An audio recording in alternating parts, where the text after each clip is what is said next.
Steve Sarkisian met with the media, as always, his Monday press conference and Monday media availability. Short week, though, of course, because we know it is the Thanksgiving week for the Longhorns, so they'll be on a short week. So he spoke to the media about, obviously, Iowa State, but did speak about Texas Tech, too. But first, let's hear from the head coach talking about that big win, as he called it a culture win, when their culture was challenged versus Iowa State on the road names. Alrighty, quick recap of the ball game the other night. Going back through the tape, I thought our guys played a really good football game. I know we had some self-inflicted wounds in the first half that took 2 touchdowns off the board, and naturally, had the fumble inside the 10. But I thought our guys, did a great job keeping their poise and composure. Our defense continued to play well. We came out in the second half. And of our 5 possessions, 2 touchdowns, a field goal. We had the 1 punt, and then we finished the game with the ball in our possession at the end of the game. So really efficient second half. I thought that defensively, again, our ability to stop the run, to pretty much make them one-dimensional. And again, we gave up the 1 pop pass to the tight end there in short yardage, but I thought our defense had a heck of a game. I thought offensively the balance was there. Without, obviously not having Jonathan, I thought Cedric Baxter really showed up. It was a nice job by Jaden Blue and his ability to step into the fold. So all in all, I thought we played a really good game, controlled the game, even just on our mindset, even into that fourth quarter. So again, I like the poise that our guys showed in that game when things clearly weren't going our way, and we were kind of stubbing our own toes there in the first half, but nobody panicked, and I thought that's a sign of maturity for our team. So that was a real positive there.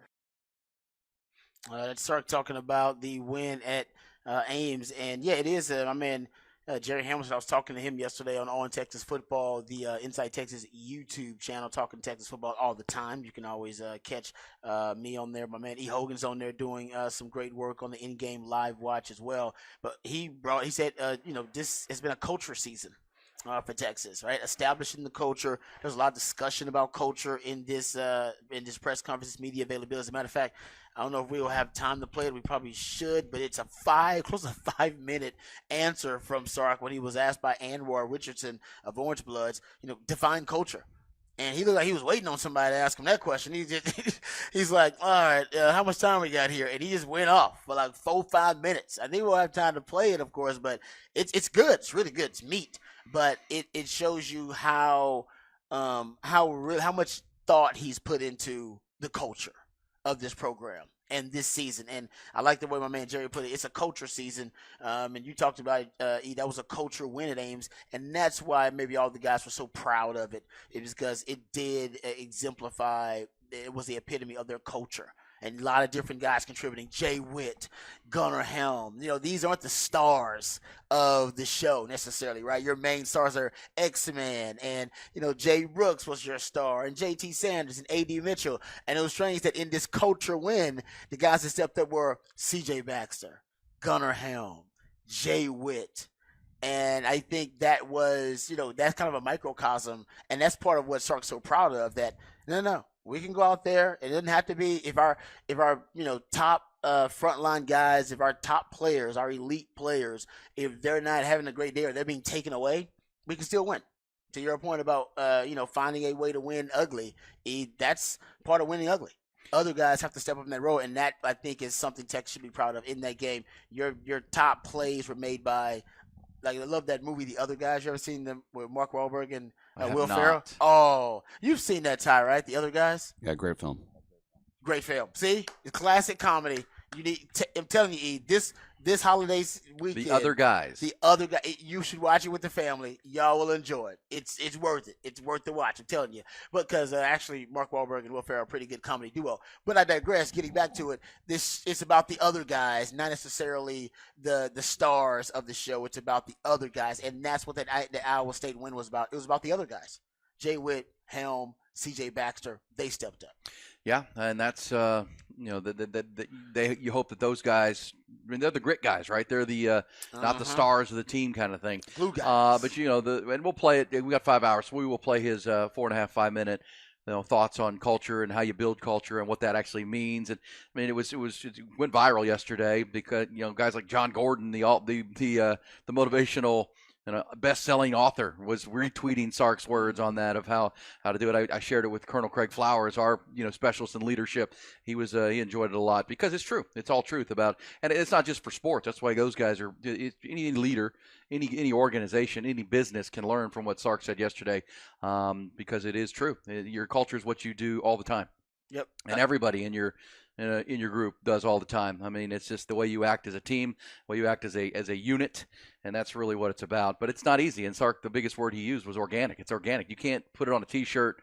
If you think of the move of the show Ted Lasso, which I heard Jim Harbaugh talking about yesterday, but he was doing it in quips and jokes like Jim Harbaugh does. But Sark didn't say anything about Ted Lasso, but the believe sign that's up over the wall in the show Ted Lasso. But yeah, you can put the sign up, but then you have to believe it. You got to do it. It's every day. And if you watch the run of that show over time, the culture changed and the attitudes changed. And I think that's what Sark is saying, that you got to be every day and intentional about it, top to bottom, coaches, players. And that's what's fun about seeing this team take that step, because a lot of these wins, are coming because of the culture, because of the ability to not play great all the time, but guess what? On fourth and 4 stops from the 5-yard line, you're going to win a football game, or you need to run out the clock against Iowa State, or you need somebody to step up and make a play. This team has guys there that are bought in and playing for one another. The number one thing. Totally agree. And playing for one another has got them 10 wins in the regular season for the first time since 2009, and Sark's first 10-win season as a head coach. Here's Steve Sarkisian talking about that accomplishment. And then ultimately for us to get our 10th win, which is, it's obviously as players and as coaches, you're always looking to, those benchmarks throughout a season. Bowl eligibility is always something that people point to. 10-win seasons is always something people point to. Conference championships, something people point to. Bowl game, and then naturally, if there's a CFP opportunity. So it's a great benchmark for us to hit. I know the coaches were excited about it, but I think, all of us would tell you the same thing. We're not done yet, and we know that there's more out there for us to do. The goals that we had set for ourselves, at the start of the season, are still there for us. So we're looking forward to kind of continuing the mission, continuing the journey. All right, and that mission will be Texas Tech coming up this weekend. And Sark was asked about the Red Raiders, and here's Sark breaking down the Longhorns' next upcoming opponent. And Friday night game. It's only our second night game of the year. We know it was a great spectacle, the first night game that we have, and we're looking forward to another awesome opportunity this Friday night. It'll be senior night for our seniors to celebrate them and all that they've done for our program.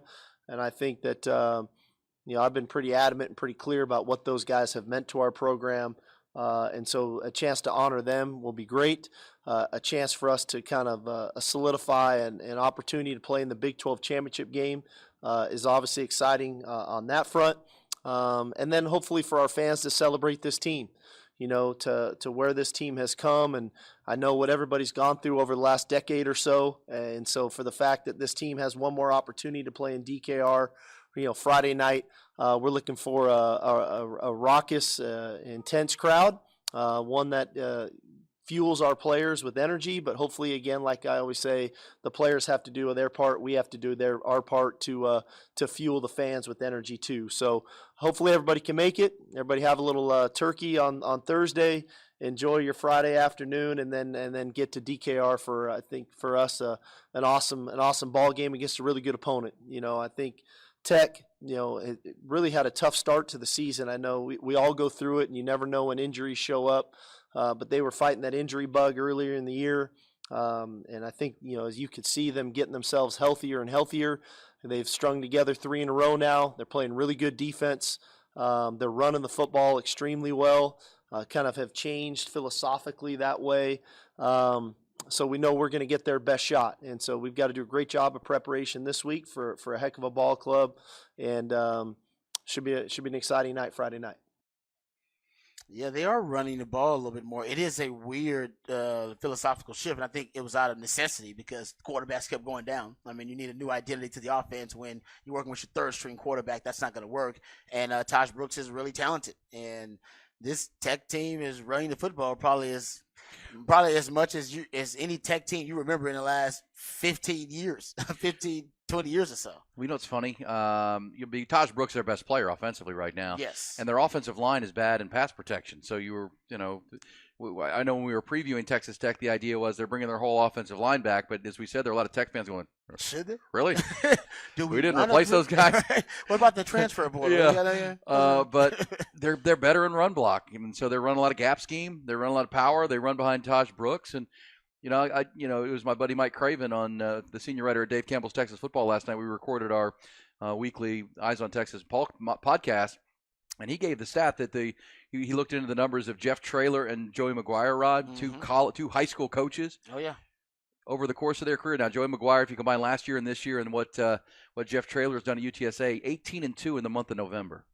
Those two, which. Yeah. That's what you do in high school. You just keep trying to fix problems. Just keep trying to fix problems. Get to the playoffs, and that's when you want to be people. You call them problem solvers, right? Yeah, we talked about Matt Campbell a little bit like that last week. Yep. That that's how you coach in high school. You can't go at anybody. You can't go find anybody. Exactly right. And okay, well that's not working. Let's try this. Let's try to go win football games. And Joey McGuire, that's their best course of action. And guess what? As he said, they're winning close games. They're running the ball. They're protecting their defense a little bit. They're still doing it out of tempo. But this game, for me, the reason the Longhorns are a 2-touchdown favorite is those are similar styles, right? You're right. Texas kind of plays that style too. They just do it at a kind of a heavyweight level. I think right now Texas Tech would be a middleweight. Yeah. It's what they've run the ball at least 40 times in 4 of the last 6 games.